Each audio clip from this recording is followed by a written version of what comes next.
If you're new to this channel, what's up? My name is Kasim. I am 21 years old and I have generated more than $22 million while directing a team of more than 60 people at this young age. And in this video, we're going to be talking about undeniably the most important skill that you can possess and 4 actionable things that you could do today to improve your communication abilities. So, before we even get into how to communicate better, we need to understand what is communication and why it is so important. So we're going to erase this up top over here.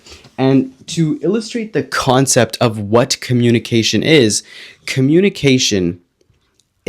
relaying thoughts for a third party to understand. Now, this third party could be an AI.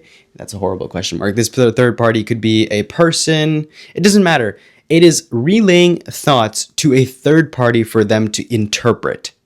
That's really important. So that's what communication is. Now you're probably wondering, why is this applicable to me? Why is this so incredibly important for me to know how to communicate? Well, put simply, communication is the backbone to society itself. It literally does not function. Society and humanity does not function without communication. Every single thing you see around you is the product of some degree of communication. Whether that be this video that you're watching, whether that be the creation of YouTube, whether that be the creation of the computer, all these inventions, all these things around you that you see, it is the product of communication and interpretation. So, with the definition and the importance of the concept out of the way, let's get straight into 4 actionable things that you could do today to improve your communication ability. So, number 1 thing that we're going to be talking about is going to be your vocabulary. Now, I don't want to sound like your grade 4 English teacher, but vocabulary is necessary for you to be a good communicator because vocabulary and your word lexicon allows you to better articulate your thoughts. Think about it this way. Let's say that we have a toddler over here. This is a toddler. They have all kinds of amazing thoughts and ideas. They have all these great things that they're always thinking about. But the problem is they can't communicate it because they lack the vocabulary necessary. They can't embody their thoughts into words. So the third party in question over here will never understand what they're trying to say. That's why we always think like, oh, kids are so brilliant. They have all these amazing ideas. Yes, it's true. But the problem is they lack the vocabulary to articulate these thoughts. So thinking about it with this manner, if you lack vocabulary, there is almost no difference between you and that toddler in a sense. You are not properly able to articulate your thoughts. So number 1 is going to be improving your vocabulary. Now the question is, how do we actually improve our vocabulary? There's 2 ways that we could do it. We could do it actively or we could do it passively. Actively means actively, consciously trying to improve it by reading, trying to pick up new words and implement it, maybe even reading the dictionary. That's a crazy one that I personally never did. Reading the dictionary, trying to learn new words, new definitions, actively talking to people that are really, really good at communicating and trying to find words that they use to better your speech. This is going to be actively trying to improve. Now, there's also going to be passively. How do we passively better our communication abilities?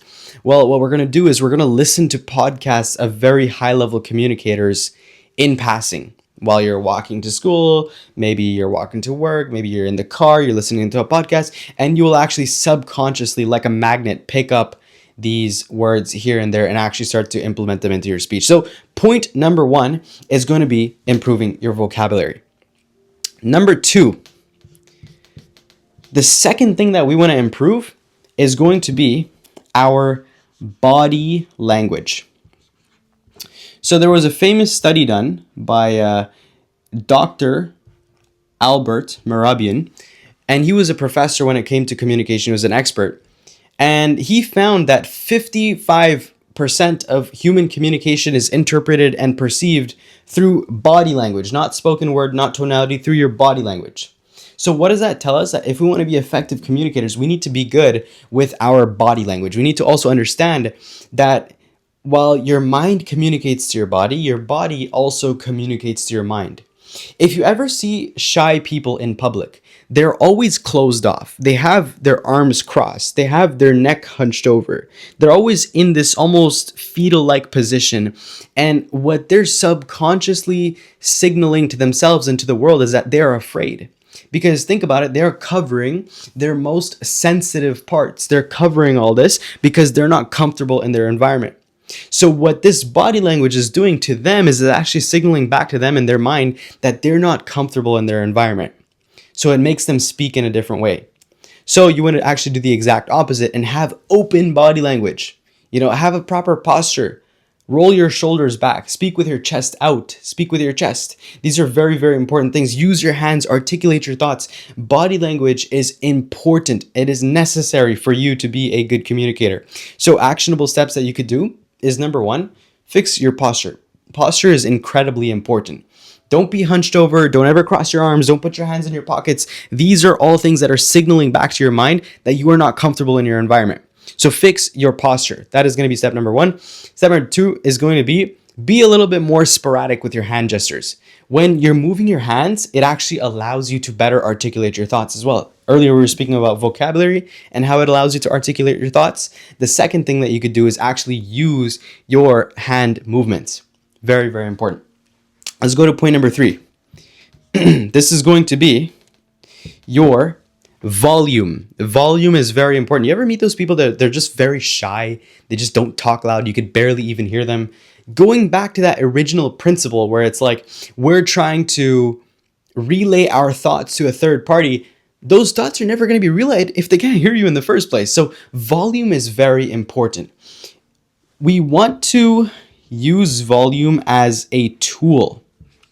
So when we speak loud in a human matter, it signals confidence. It signals authority. I'm not saying be loud for absolutely no reason, but speak a little bit louder than you normally would to signal confidence and signal authority.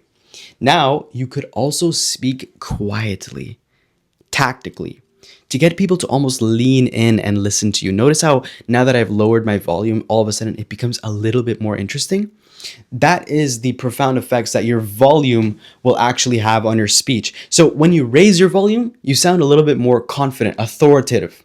And when you lower it tactically, don't always speak with a low volume, what's going to happen is people are actually going to lean in and listen to you. Now, things we want to avoid is avoid talking unnecessarily loud. Nobody likes people that talk unnecessarily loud, and also avoid talking unnecessarily quiet. We don't like those kinds of people because they don't sound confident. They don't sound comfortable. And if you want to be a good communicator, you need to be confident. So point number 4, we're going to move on over to speed of speech, or in this case, we will call it your cadence. Excuse my writing.